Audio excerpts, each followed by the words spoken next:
सरस्वते देवे गौरवाणी प्रचारिणे निर्विशेष शून्यवादी पाश्चात्य देश तारिणे। हे कृष्ण करुणा सिंधो दीन बंधो जगतपते गोपेश गोपिका कांत राधा कांत नमोस्तुते। तप्त कांचन गौरांगी राधे वृंदावनेश्वरी वृषभानुसुते देवी प्रणमामि हरिप्रिये। जय श्री कृष्ण चैतन्य प्रभु नित्यानंद श्री अद्वैत गदाधर शिवासादि गौर भक्त वृंद। हरे कृष्णा कृष्ण कृष्ण हरे हरे हरे राम राम राम हरे हरे। हरे कृष्णा। सभी को भगवत गीता के 18 दिवसीय इस स्तर के 12वें दिवस में आप सभी का हार्दिक स्वागत है। और आज हम भगवान के विराट स्वरूप के दर्शन करने के पश्चात भक्ति योग नामक 12वें अध्याय में प्रवेश करने जा रहे हैं। तो भगवान जो है, कल भगवान ने अपने वास्तविक स्वरूप के को किस तरीके से जाना जाए उसके बारे में भगवान ने बताया कि केवल और केवल भक्ति के माध्यम से ही भगवान को जाना जा सकता है। आज भगवान स्वयं बताने जा रहे हैं कि वास्तविकता में अगर भक्ति करनी है तो वो भक्ति कैसे की जाए, है ना। तो इसीलिए 12वें अध्याय में भगवान भक्ति के बारे में जो है पूर्ण रूप से जो है कंक्लूजन जो है आज हमको देने जा रहे हैं कि वास्तविकता में भक्ति किस प्रकार की जाए, है ना। तो चलिए शुरू करते हैं। भक्ति योग यानी कि डिवोशनल सर्विस, भक्ति में कर्म। अर्जुन उवाच एवं सतत युक्ता ये भक्तास्त्वां पर्युपासते ये चाप्यक्षरमव्यक्तम् तेषां के योगवित्तमः। अर्जुन ने पूछा, हे कृष्ण, जो आपकी सेवा में सदैव तत्पर रहते हैं और या जो अव्यक्त निर्विशेष ब्रह्म की पूजा करते हैं, इन दोनों में से किसे अधिक पूर्ण अथवा सिद्ध माना जाए। अर्जुन जो है भगवान से प्रश्न कर रहे हैं कि दो प्रकार के लोग होते हैं, जो आपके साकार रूप की पूजा कर रहे हैं, जो आपकी सेवा में सदैव तत्पर रहते हैं, यानी कि आपके साकार रूप, आपके कृष्ण स्वरूप की सेवा में सदैव तत्पर रहते हैं, या फिर जो अव्यक्त निर्विशेष ब्रह्म की पूजा करते हैं, जो निराकार स्वरूप में आपकी पूजा कर रहे हैं, आपके निराकार स्वरूप की पूजा कर रहे हैं, इन दोनों में से किसे अधिक पूर्ण अथवा सिद्ध माना जाए। तो एक वो है जो निर्विशेष है ना, भगवान के निराकार स्वरूप की पूजा कर रहे हैं, और दूसरी तरफ वो है जो भगवान के साकार यानी कि कृष्ण रूप की पूजा कर रहे हैं या कृष्ण रूप में आपकी सेवा कर रहे हैं। तो अर्जुन पूछ रहे हैं कि इनमें से कौन किसको जो है सर्वाधिक सिद्ध माना जाए।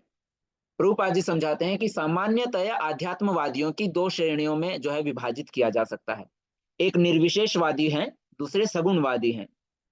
सगुणवादी भक्त अपनी संपूर्ण शक्ति से परमेश्वर की सेवा करता है, और निर्विशेषवादी भी कृष्ण की ही सेवा करता है, किंतु प्रत्यक्ष रूप में न करके वह अप्रत्यक्ष ब्रह्म का ध्यान करता है। इस अध्याय में हम देखेंगे कि परम सत्य की अनुभूति की विभिन्न विधियों में भक्ति योग सर्वोत्कृष्ट है। यदि कोई भगवान का सानिध्य चाहता है तो उसे भक्ति करनी चाहिए। जो लोग भक्ति के द्वारा परमेश्वर की प्रत्यक्ष सेवा करते हैं वे सगुणवादी कहलाते हैं, और जो लोग निर्विशेष ब्रह्म का ध्यान करते हैं वे निर्विशेषवादी कहलाते हैं। यहाँ पर अर्जुन पूछता है कि इन दोनों में से कौन श्रेष्ठ है, सगुणवादी अथवा निर्गुण निर्विशेष और निर्गुणवादी। यद्यपि परम सत्य का साक्षात्कार करने के अनेक साधन हैं, किंतु इस अध्याय में कृष्ण भक्ति योग को सबों में सर्वश्रेष्ठ बताते हैं। श्री भगवान उवाच मय्यावेश्य मनो ये माम नित्ययुक्ता उपासते श्रद्धया परयोपेतास ते मे युक्त तमामतः। श्री भगवान ने कहा जो लोग अपने मन को मेरे साकार रूप में एकाग्र करते हैं और अत्यंत श्रद्धा पूर्वक मेरी पूजा करने में सदैव लगे रहते हैं, वे मेरे द्वारा परम सिद्ध माने जाते हैं। भगवान बोल रहे हैं कि जो अपने मन को मेरे साकार रूप में यानी कि कृष्ण रूप में है ना, अर्च विग्रह की सेवा करने में जो है लगाते हैं और अत्यंत श्रद्धा पूर्वक मेरी पूजा करने में सदैव लगे रहते हैं, वे मेरे द्वारा परम सिद्ध माने जाते हैं, है ना। तो परम सिद्ध कौन है? जो भगवान की जो है उनके साकार रूप में जो है उनकी सेवा कर रहे हैं, है ना। उसके बाद भगवान बोलते हैं कि लेकिन जो लोग अपनी इंद्रियों को वश में करके तथा सबों के प्रति समभाव रहकर परम सत्य की निराकार कल्पना के अंतर्गत उस अव्यक्त की पूरी तरह से पूजा करते हैं, जो इंद्रियों की अनुभूति के परे है, सर्वव्यापी है, अकल्पनीय है, अपरिवर्तनीय है, अचल है तथा ध्रुव है, वे समस्त लोगों के कल्याण में संलग्न रहकर अंततः मुझे प्राप्त करते हैं। तो भगवान ने बोला कि जो मेरे साकार रूप की पूजा करते हैं वो मेरे द्वारा परम सिद्ध माने जाते हैं, परंतु ऐसा नहीं है कि जो मेरे निराकार स्वरूप की पूजा करते हैं उनको जो है मेरी प्राप्ति नहीं होती है।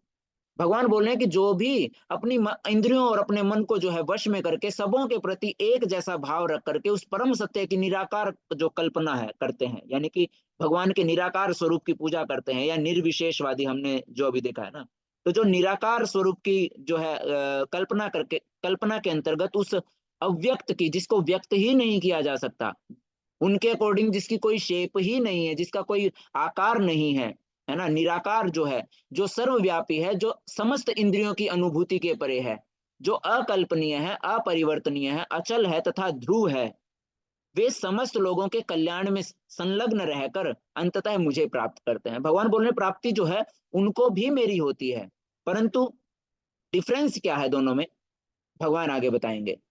क्लेशोऽधिकतरस्तेषाम् अव्यक्तासक्तचेतसाम् अव्यक्ता हि गतिर्दुःखम् देहवद्भिर्वाप्यते। जिन लोगों के मन परमेश्वर के अव्यक्त निराकार स्वरूप के प्रति आसक्त हैं, उनके लिए प्रगति कर पाना अत्यंत कष्टप्रद है। देहधारियों के लिए उस क्षेत्र में प्रगति कर पाना सदैव दुष्कर होता है ना। तो भगवान बता रहे हैं कि उनको जो है मेरी प्राप्ति होती है, जो मेरे निराकार स्वरूप की, अव्यक्त स्वरूप की जो मेरी जो है पूजा करते हैं, मेरे अव्यक्त जो है अचल और ध्रुव स्वरूप की जो है मेरी पूजा करते हैं, उन लोगों को मेरी प्राप्ति होती है, परंतु उन लोगों के मन में परमेश्वर के अव्यक्त निराकार स्वरूप के प्रति जो आसक्त हैं, उनके लिए प्रगति कर पाना जो है वो बहुत ज्यादा कष्टप्रद होता है। देहधारियों के लिए इस क्षेत्र में, निराकार वादी जो क्षेत्र है, उस क्षेत्र में प्रगति कर पाना हमेशा भगवान बोले कि सदैव दुष्कर होता है, बहुत ज्यादा कठिन होता है। नामुमकिन नहीं है परंतु बहुत ज्यादा कठिन है ना। परंतु जो मेरे साकार रूप की पूजा करते हैं उनके साथ, ये तो सर्वाणि कर्माणि मयि सन्न्यस्य मत्परः अनन्येनैव योगेन मां ध्यायन्तु उपासते तेषामहं समुद्धर्ता मृत्यु संसार सागरात् भवामि न चिरात् पार्थ मय्यावेशित चेतसाम्। जो अपने सारे कार्यों को मुझ में अर्पित करके तथा अविचलित भाव से मेरी भक्ति करते हुए, साकार रूप की मेरी कृष्ण रूप में मेरी भक्ति करते हुए जो मेरी पूजा करते हैं और अपने चित्तों को मुझ पर स्थिर करके निरंतर मेरा ध्यान करते हैं, उनके लिए हे पार्थ मैं जन्म मृत्यु के सागर से शीघ्र उद्धार करने वाला हूँ। तो जो निराकार स्वरूप में भगवान की सेवा करते हैं, भगवान के निराकार स्वरूप की पूजा करते हैं और निराकार स्वरूप के प्रति आसक्त हैं, भगवान बोल रहे हैं कि उनके लिए उस क्षेत्र में प्रगति कर पाना सदैव दुष्कर रहता है। परंतु अगर कोई सारे कार्यों को मुझ में कृष्ण रूप में जो है अर्पित करके और अविचलित भाव से मेरी भक्ति करते हुए मेरी पूजा करते हैं और अपने चित्तों को मुझ पर स्थिर करके निरंतर मेरा ध्यान करते हैं, उनके लिए हे पार्थ मैं जन्म मृत्यु के सागर से शीघ्र अतिशीघ्र उनका उद्धार करने वाला हूँ। मय्येव मन आधस्त्व मय्येव मन आधत्स्व मयि बुद्धिं निवेश्य निवसिष्यसि मय्येव अत ऊर्ध्वं न संशयः। मुझ भगवान ने मुझ भगवान में अपने चित्त को स्थिर करो और अपनी सारी बुद्धि मुझ में लगाओ, इस प्रकार तुम निसंदेह मुझ में सदैव वास करोगे, है ना। तो भगवान बता रहे हैं कि अनन्य भक्ति, इसको क्या बोला गया है, अनन्य भक्ति, कि मुझ भगवान में ही अपने चित्त को स्थिर करो और अपनी सारी बुद्धि केवल और केवल मुझ में लगाओ। और जब तुम इस तरीके से करोगे तो इस प्रकार तुम निसंदेह मुझ में सदैव वास करोगे। अथ चित्तं समाधातुं न शक्नोषि मयि स्थिरम् अभ्यास योगेन ततो माम् इच्छाप्तुं धनंजय। हे अर्जुन, हे धनंजय, यदि तुम अपने चित्त को अविचल भाव से मुझ पर स्थिर नहीं कर सकते हो तो तुम भक्ति योग के विधि विधानों का पालन करो और इस प्रकार तुम मुझे प्राप्त करने की चाह उत्पन्न करो, है ना। भगवान बोल रहे हैं कि पर अगर तुम, सबसे पहला भगवान ने क्या रास्ता बताया, सबसे पहले भगवान ने रास्ता बताया कि अपने मन को, अपने चित्त को स्थिर करो और अपनी सारी बुद्धि मुझ में लगाओ। और इस तरीके से अगर तुम करते हो तो तुम निसंदेह मुझ में जो है सदैव वास करोगे। पर अगर कोई अपने मन और अपनी बुद्धि को जो है भगवान में स्थिर नहीं कर पाता है तो भगवान स्वयं बता रहे हैं कि अगर ऐसा भी नहीं कर पा रहे हो तो फिर क्या करो, यदि तुम अपने चित्त को अविचल भाव से मुझ पर स्थिर नहीं कर सकते तो तुम भक्ति योग के विधि विधानों का पालन करो और इस प्रकार तुम मुझे प्राप्त करने की चाह उत्पन्न करो। जब हम भक्ति योग के विधि विधानों का जब हम पालन करते हैं तो उससे हमको क्या प्राप्त होता है, भगवान स्वयं बता रहे हैं कि जब तुम ये प्रक्रिया करोगे, भक्ति योग के विधि विधानों का पालन करोगे, तो इस प्रक्रिया से तुम्हें मुझे प्राप्त करने की चाह उत्पन्न होगी, है ना। प्रभुपाद जी बताते हैं कि भक्ति योग की जो है दो अलग अलग विधियां जो है बताई गई हैं। एक वो विधि है जिस एक एक विधि वो है जो उन लोगों पर लागू होती है जिसने दिव्य प्रेम द्वारा भगवान कृष्ण के प्रति ऑलरेडी जो है वास्तविक आसक्ति उत्पन्न कर ली है। और दूसरी जो विधि है वो उनके लिए है जिसने इस प्रकार से भगवान कृष्ण के प्रति आसक्ति उत्पन्न नहीं की। प्रभुपाद जी कहते हैं कि जो ये दूसरी श्रेणी है, इस दूसरी श्रेणी के व्यक्तियों के लिए नाना प्रकार के विधि विधान है जिनका पालन करके मनुष्य अत्यंत अंततः जो है कृष्ण आसक्ति अवस्था को प्राप्त हो सकता है ना। तो भगवान भी जो है उसी विधि विधानों के बारे में बोल रहे हैं, है ना, कि इस प्रकार अगर तुम इन विधि विधानों का पालन करोगे तो तुम मुझे प्राप्त करने की चाह उत्पन्न करोगे और चाह उत्पन्न करने के बाद कृष्ण के प्रति आसक्त वाली जो अवस्था है उसको प्राप्त हो सकोगे। तो वो कौन कौन से हैं भक्ति के विधि विधान जिनका अभ्यास करने से जो है हम ये चाह उत्पन्न कर सकते हैं। प्रभुपाद जी बताते हैं कि भक्ति योग के विधि विधानों का अभ्यास करने के लिए मनुष्य को किसी सुविज्ञ गुरु के मार्गदर्शन में कतिपय नियमों का पालन करना होता है। हमको किसकी गाइडेंस में, एक जो है जो एक अच्छे गुरु हैं, है ना, जो जो उस विधि विधानों को जो है ऑलरेडी जो है अपने पूरे जीवन से जो है करते हुए आ रहे हैं, उनका पालन करते हुए आ रहे हैं और वही आपको जो है सिखा सकते हैं। तो भगवान बोलते हैं कि एक सुविज्ञ गुरु के मार्गदर्शन में जो है जा करके हमको इन नियमों का जो है पालन करना होता है। वो नियम है जैसे ब्रह्म मुहूर्त में जागना, स्नान करना, मंदिर में जाना, प्रार्थना करना, हरे कृष्ण महामंत्र का जो है नाम जप करना, कीर्तन करना, फिर अर्च विग्रह पर जो है अर्पित करने के लिए फूलों को चुनना और जो है भोजन बनाना, भगवान के लिए प्रसाद का मतलब भोग बनाना और फिर उस भोजन को जो है प्रसाद रूप में जो है ग्रहण करना इत्यादि, है ना। तो ऐसे अनेक विधि विधान हैं जिनका पालन आवश्यक है। मनुष्य को शुद्ध भक्तों से नियमित रूप से भगवत गीता तथा श्रीमद् भागवतम भी सुनना चाहिए। तो इस प्रकार के ये कुछ भक्ति योग के निम्नलिखित जो है विधि विधान है। भगवान बोल रहे हैं कि अगर तुम इस भक्ति योग के विधि विधानों का अगर पालन करते हो तो उससे तुम्हें जो है मुझे प्राप्त करने की जो है चाह उत्पन्न तुम कर पाओगे। फिर उसके बाद भगवान बोलते हैं अभ्यासे अभ्यासेऽप्यसमर्थोऽसि मत्कर्म परमो भव मदर्थमपि कर्माणि कुर्वन् सिद्धिमवाप् कुर्वन् सिद्धिम अवाप्स्यसि। यदि तुम भक्ति योग के विधि विधानों का भी अभ्यास नहीं कर सकते, अभी ऐसे भी लोग होंगे जो बोलेंगे कि प्रभु हमारे पास समय नहीं है इतना कि हम सुबह सुबह क्या बोलते हैं ब्रह्म मुहूर्त में उठ सके, या फिर इस तरीके से जो भी आपने अभी सारे के सारे नियम बताए, विधि विधान बताए हैं, ब्रह्म मुहूर्त में जागना, स्नान करना, मंदिर में जाना, प्रार्थना करना, हरे कृष्ण महामंत्र का कीर्तन करना इत्यादि इत्यादि, हम इतना नहीं कर सकते। तो भगवान बोलते हैं कि अगर तुम इतना नहीं कर सकते तो तुम क्या कर सकते हो, यदि तुम भक्ति योग के विधि विधानों का भी अभ्यास नहीं कर सकते तुम मेरे लिए कर्म करने का प्रयत्न करो। क्योंकि जब तुम मेरे लिए कर्म करने लगते हो, तो भगवान बोल रहे हैं क्योंकि मेरे लिए कर्म करने से तुम पूर्ण अवस्था को जो है प्राप्त होगे। अब प्रभुपाद जी समझाते हैं कि यदि कोई गुरु के निर्देश अनुसार भक्ति योग के विधि विधानों का भी अभ्यास नहीं कर पाता, तो भी वह परमेश्वर के लिए कर्म करके उस पूर्ण अवस्था जो है को जो है प्राप्त कर सकता है ना, उसे जो है बिना इन भक्ति योग के विधि विधानों का अभ्यास किए भी उस पूर्ण अवस्था को प्रदान कराया जा सकता है। अब यह कर्म किस प्रकार किया जाए, इसकी व्याख्या जो है 11वें अध्याय के 55वें श्लोक में जो है पहले की थी। मनुष्य में कृष्ण भावनामृत के प्रचार हेतु सहानुभूति होनी चाहिए, और ऐसे अनेक भक्त हैं जो कृष्ण भावनामृत के प्रचार के कार्य में जो है लगे हुए हैं ना। जिस तरीके से अभी हम सभी जो है यहाँ पर भगवत गीता सुन रहे हैं, है ना, हिज ग्रेस नामनिष्ठा दास प्रभु जी के द्वारा जो है ये भक्तिमय कर्म ही है ना, जिसमें जो है भगवत गीता का प्रचार किया जा रहा है, भगवान कृष्ण का जो है प्रचार किया जा रहा है, भगवान कृष्ण की निष्काम भक्ति का जो है प्रचार किया जा रहा है। तो प्रभुपाद जी भी बोलते हैं कि मनुष्य में कृष्ण भावनामृत के प्रचार हेतु हमेशा सहानुभूति होनी चाहिए, और ऐसे अनेक भक्त हैं जो कृष्ण भावनामृत के प्रचार के जो है कार्य में लगे हैं। अगर हम भक्ति के विधि विधानों का पालन नहीं कर सकते, तो हमें उन्हें उनकी सहायता करनी चाहिए, जो भगवान की जो है भक्ति में जो विधि विधान है, जो भक्ति के विधि विधानों का अभ्यास कर रहे हैं और भगवान की जो है अलग अलग रूप से जो है सेवा कर रहे हैं।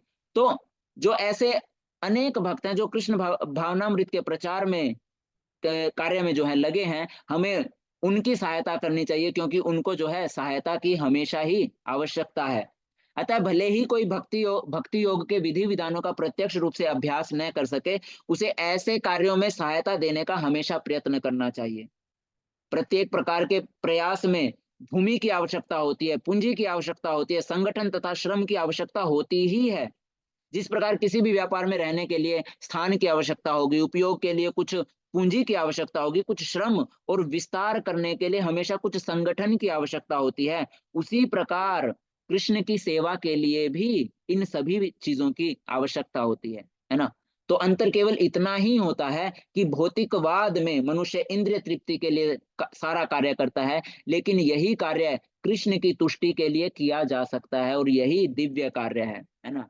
तो आप सभी भी जिनके पास जो मतलब भक्ति योग के विधि विधानों का अभ्यास नहीं कर सकते, तो आप उनकी सहायता कर सकते हैं जो इस भक्ति योग के विधि विधानों का पालन करने के लिए और सभी तक जो है भक्ति योग का प्रचार कर रहे हैं, कृष्ण भावनामृत का प्रचार कर रहे हैं, है ना। आपके पास जो है मतलब व्हाट्सएप ग्रुप में जो है लिंक्स आते होंगे, है ना। अभी जो है इस्कॉन मंगलुरु की तरफ से जो है एक भगवान के लिए जो है एक मंदिर बनाया जा रहा है, तो उसमें भी लाखों भक्त जो है आकर के कृष्ण भावनामृत का जो रस है, अमृत है, उसका जो है उसको चख सकें, और वो भी इस कृष्ण भावनामृत के अमर पथ का जो है अनुगमन कर सकें। उसके लिए जो एक छोटी सी कोशिश हिज ग्रेस नामनिष्ठा दास प्रभु जी के द्वारा की जा रही है, तो आप उनका सहयोग कर सकते हैं, है ना।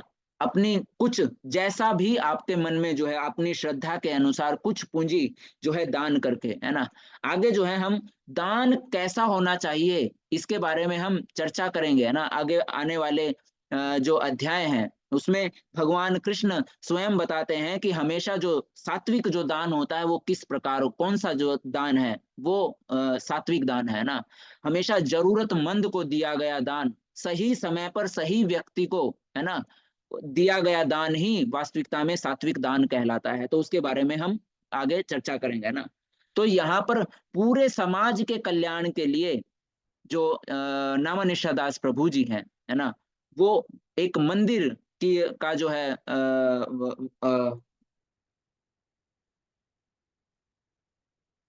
मंदिर की स्थापना जो है कर रहे हैं, मंदिर का निर्माण कर रहे हैं, जिसमें लाखों भक्त जो है कृष्ण भावनामृत के इस अमर पथ पर चलेंगे, है ना। तो आप सभी जो है उसमें अपना सहयोग कर सकते हैं, है ना। हमको जो है जो भी हम कर्म कर रहे हैं उसके कुछ कर्म फल जो है हम इस प्रकार जो है भगवान के चरणों में, भगवान की जो है दिव्य सेवा में हम लगा सकते हैं ना। तो आप सभी से प्रार्थना है कि जितना भी आप सबसे हो सके, आप सभी भी जो है दान अवश्य करें, है ना। तो आप सभी को व्हाट्सएप के ग्रुप में जो है डोनेशन के लिए लिंक मेरे हिसाब से आते होंगे। अगर नहीं आया है तो आज जो है आ जाएगा। तो आप सभी का जैसा आपके जो है भाव हो, है ना, जैसी आपकी जो है इच्छा हो, आप उस प्रकार अपने मन के भाव अनुसार, अपनी श्रद्धा अनुसार जो है आप सभी जो है भगवान के इस भक्ति में सेवा में, है ना, जो नामानिष्ठा दास प्रभु जी के द्वारा जो की जा रही है उसमें आप भी सहयोग करें। और सहयोग करके भगवान जिस तरीके से कह रहे हैं कि अगर यदि तुम भक्ति योग के विधि विधानों का भी अभ्यास नहीं कर सकते तो मेरे लिए कर्म करने का प्रयत्न करो, है ना। तो जो भगवान के लिए कर्म कर रहे हैं, अगर आप भगवान के लिए भी कर्म नहीं कर रहे हैं तो जो भगवान के लिए कर्म कर रहे हैं आप उनकी सहायता करो, है ना। तो मेरे लिए कर्म करने का प्रयत्न करो, क्योंकि मेरे लिए कर्म करने से तुम पूर्ण अवस्था को, पूर्ण सिद्धि को प्राप्त होगे। यत्करोषि यदश्नासि यज्जुहोषि ददासि यत्तपस्यसि कौन्तेय तत्कुरुष्व मदर्पणम। हे कुंती पुत्र, तुम जो कुछ करते हो, जो कुछ खाते हो, जो कुछ अर्पित करते हो या दान देते हो, और जो भी तपस्या करते हो उसे मुझे अर्पित करते हुए करो, है ना। 9वें अध्याय के 27वें श्लोक में भी भगवान कृष्ण ने जो है इस बारे में चर्चा की है ना। तो ये आपको जो है आपके पास जब ये प्रेजेंटेशन पहुंचेगी, है ना, आज प्रभु जी डालेंगे, तो उसमें ये नीचे लिंक भी दिया गया है ना, जहां पर जाकर के आप जो है डोनेशन कर सकते हैं ना, जैसी भी आपकी इच्छा हो। तो भगवान बोल रहे हैं कि हे कुंती पुत्र, तुम जो कुछ करते हो, जो कुछ खाते हो, जो कुछ अर्पित करते हो या दान देते हो, और जो भी तपस्या करते हो उसे मुझे अर्पित करते हुए करो। असली दान वही है जो दान औरों को जो है कृष्ण भावनामृत में जो है आगे बढ़ने के लिए जो है सहायक हो, है ना। अथैतदप्यशक्तोऽसि कर्तुम् मद्योगमाश्रितः सर्वकर्म फल त्यागम ततः कुरु यतात्मवान। अगर हालांकि आप इस चेतना में काम करने में असमर्थ हैं तो अपने काम के सभी परिणामों का त्याग देने की कोशिश करें और आत्मस्थित होने की कोशिश करें, है ना। तो भगवान बोल रहे हैं कि हालांकि अगर आप इस चेतना में काम करने में असमर्थ हैं, है ना, मेरे लिए जो है कर्म करने में जो है असमर्थ हैं, तो क्या करना चाहिए? तो आप अपने काम के सभी परिणामों को त्याग देने की कोशिश करें, कर्म फलों का त्याग करने की कोशिश करें और आत्मस्थित होने की कोशिश करें, केवल और केवल अपना कर्तव्य समझकर काम करने की जो है कोशिश करें। अगर मेरे लिए भी जो है कर्म नहीं कर सकते हैं ना, तो भगवान ने जो है इतना बताया। तो सबसे पहले क्या बताया कि सबसे पहले अपने मन और बुद्धि को जो है मुझ में लगाकर मेरी जो है निरंतर दिव्य प्रेमा भक्ति में लगो। उतना भी नहीं कर सकते तो भक्ति के विधि विधानों का जो है, भक्ति योग के विधि विधानों का पालन करो। भक्ति योग के विधि विधानों का भी अगर पालन नहीं कर सकते हैं तो फिर मेरे लिए कर्म करने का प्रयत्न करो, क्योंकि मेरे लिए कर्म करने से तुमको जो है पूर्ण अवस्था प्राप्त होगी। फिर उसके बाद भगवान बोल रहे हैं कि अगर मेरे लिए भी कर्म नहीं कर सकते हो तो जो भी तुम कर्म कर रहे हो उन कर्मों के कर्म फलों का त्याग करना शुरू कर दो, है ना। तो भगवान ने बताया कि मेरे लिए कर्म नहीं कर पा रहे हैं तो जो भी कर्म तुम अपने लिए भी जो कर्म कर रहे हो उनके कर्म फलों के या फिर उन कर्मों के सभी प्रकार के परिणामों को त्याग देने की कोशिश करो और आत्मस्थित होने की कोशिश करो, केवल और केवल अपना कर्तव्य समझकर उस कर्म को करने की जो है कोशिश करो। तो इसको बोला जाता है सकाम कर्म, है ना। तो इसके बाद मतलब जो है भगवान ने बताया सकाम कर्म के बारे में, है ना, कि सकाम कर्म जो है, सकाम कर्मों को मतलब के कर्म फलों का जो है परित्याग करने की जो है कोशिश करो। आगे भगवान बोलते हैं श्रेयो हि ज्ञानम भाषा ज्ञानाध्यानम विशिष्यते। श्रेयो हि ज्ञानम श्रेयो हि ज्ञानम अभ्यासा ज्ञानाध्यानम विशिष्यते ध्यानात् कर्म फल त्याग त्यागात् शांतिरनंतरम। यदि आप इस अभ्यास में नहीं जा सकते, यानी कि कर्म फलों के त्याग भी आप नहीं कर सकते, यदि आप इस अभ्यास में भी नहीं जा सकते हैं तो अपने आप को ज्ञान में संलग्न करो। अगर तुम अपने कर्म फलों का भी त्याग नहीं कर सकते तो क्या करो, ज्ञान में संलग्न हो जाओ, है ना, मतलब शास्त्रों का पाठन करो, है ना, जो भी शास्त्र है शास्त्रों का अध्ययन करो। फिर उसके बाद भगवान बोल रहे हैं ज्ञान से बेहतर हालांकि ध्यान है ना। शास्त्रों का पाठन करने से ज्यादा उचित क्या है? ध्यान योग। और ध्यान से बेहतर काम के फलों का त्याग है ना। भगवान ने पहले बताया, पहले क्या बताया कि अपने कर्म के फलों का त्याग करना शुरू करो। फिर बोल रहे हैं कि अगर कर्म के फलों का त्याग नहीं कर सकते तो ज्ञान ज्ञान के जो है ज्ञान में संलग्न हो, शास्त्रों का अध्ययन करो। और ज्ञान से बेहतर ध्यान योग है, और ध्यान से बेहतर क्या है? कर्म योग, कर्म के फलों का त्याग है। इस तरह के त्याग से मन को जो है शांति मिलती है, या मन की शांति जो है प्राप्त होती है। तो भगवान ने यहाँ पर इस तरीके से प्रक्रिया बताई कि कर्म फलों का त्याग करो।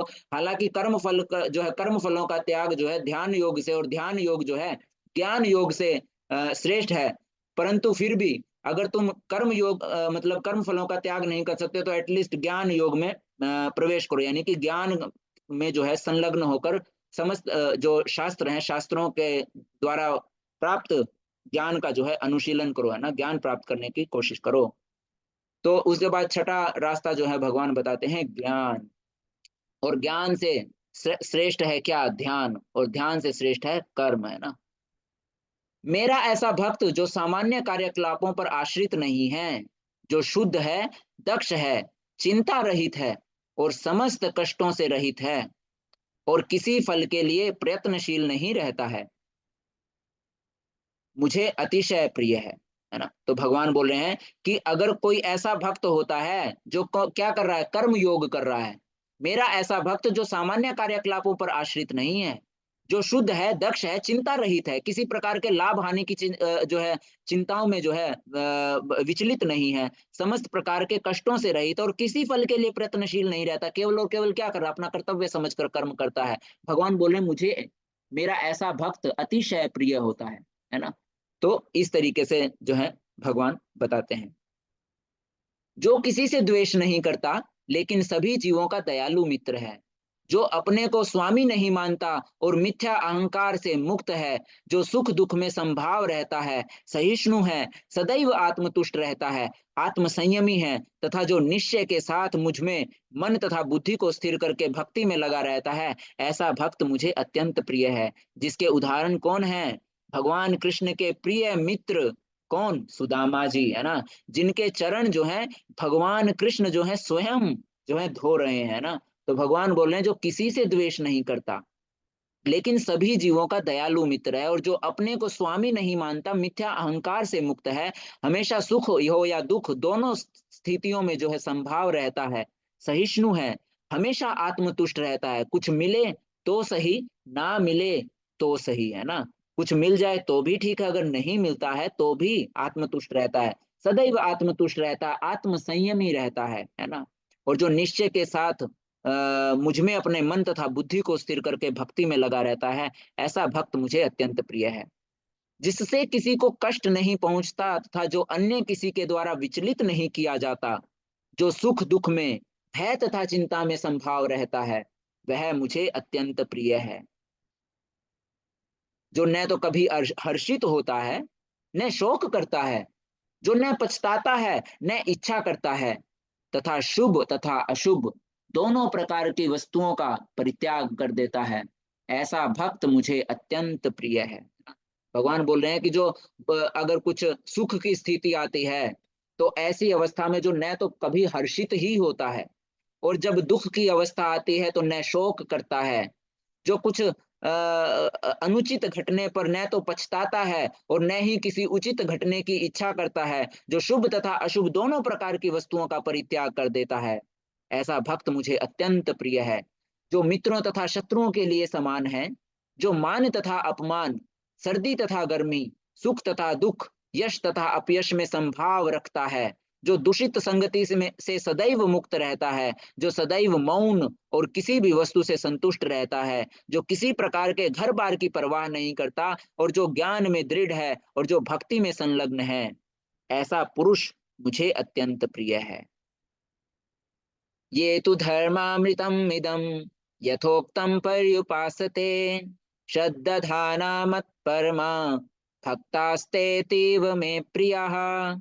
जो इस भक्ति के अमर पथ का अनुसरण करते हैं, और जो मुझे ही अपने चरम लक्ष्य बनाकर श्रद्धा सहित पूर्ण रूपेण संलग्न रहते हैं, वे भक्त मुझे अत्यधिक प्रिय हैं, है ना। तो भगवान बता रहे हैं भक्ति के अमर पथ का जो अनुसरण कर रहे हैं, है ना, भक्ति के अमर पथ का अनुसरण कर रहे हैं, भगवान कृष्ण की जो है पूरे मन और बुद्धि के साथ जो है केवल और केवल उनका ध्यान कर रहे हैं। आपके सामने कौन है? सूरदास जी।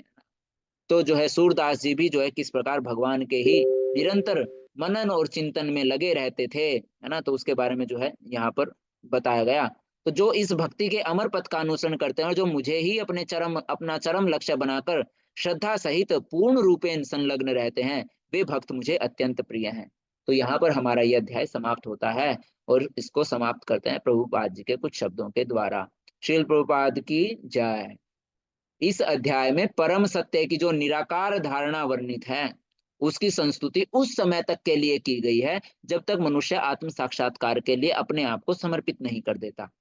दूसरे शब्दों में, जब तक उसे शुद्ध भक्त की संगति करने का अवसर प्राप्त नहीं होता, तभी तक निराकार की धारणा लाभप्रद हो सकती है ना। प्रभुपाद जी समझा रहे हैं कि निराकार स्वरूप में भगवान की जो पूजा करने की संस्तुति की गई है और निराकार रूप में भगवान का ध्यान करने की जो संस्तुति की गई है, वो केवल उस समय तक के लिए की गई है जब तक कोई भी मनुष्य आत्म साक्षात्कार प्राप्त करने के लिए अपने आप को समर्पित नहीं कर देता। अगर दूसरे शब्दों में कहा जाए तो जब तक उसे किसी भक्त की संगति प्राप्त नहीं हो जाती, भक्तों की संगति करने का उसको अवसर प्राप्त नहीं होता, तब तक ही उसको भगवान के निराकार रूप के जो है मतलब निराकार रूप की धारणा जो है उसके लिए लाभदायक हो सकती है। परम सत्य की निराकार धारणा में मनुष्य कर्म फल के बिना कर्म करता है ना। जो भगवान के निराकार स्वरूप की पूजा करते हैं, उसमें निराकार धारणा में मनुष्य क्या करता है? कर्म फल से के प्रति आसक्त हुए बिना मनुष्य जो है वो कर्म करता है और आत्मा तथा पदार्थ का ज्ञान प्राप्त करने के लिए जो है ध्यान करता है। यह तभी तक आवश्यक है जब तक शुद्ध भक्त की संगति प्राप्त न हो। सौभाग्यवश अगर कोई शुद्ध भक्ति में सीधे कृष्ण भावनामृत में संलग्न हो, तो उसे आत्म साक्षात्कार के इतने सारे सोपान पार नहीं करने होते हैं ना। तो परम सत्य का ये करके जो है कर्म फल का परित्याग करना, आत्मा और पदार्थ के बारे में ज्ञान प्राप्त करना, ध्यान करना, ये करना वो करना, है ना। तो भगवान प्रभुपाद जी बोल रहे हैं कि अगर कोई सौभाग्यशाली व्यक्ति सौभाग्य से अगर सीधे जो है भगवान कृष्ण की शुद्ध भक्ति में सीधे कृष्ण भावनामृत में संलग्न हो जाता है, तो उसे आत्म साक्षात्कार के इतने सारे ये सोपान जो हैं, इतने सारे जो कठिन लेवल हैं, है ना, इनको जो है पार नहीं करना होता। भगवत गीता के मध्य के 6 अध्यायों में जिस प्रकार भक्ति का वर्णन हुआ है, वह अत्यंत हृदयग्राही है ना। तो ये जो है बिल्कुल जिस प्रकार जो मध्य के जो 6 अध्यायों में भक्ति के बारे में बताया गया है, ये वास्तविकता में हृदय को जो है छूने वाले हैं, है ना। तो यहाँ पर हमारा ये अध्याय समाप्त होता है। हरे कृष्णा।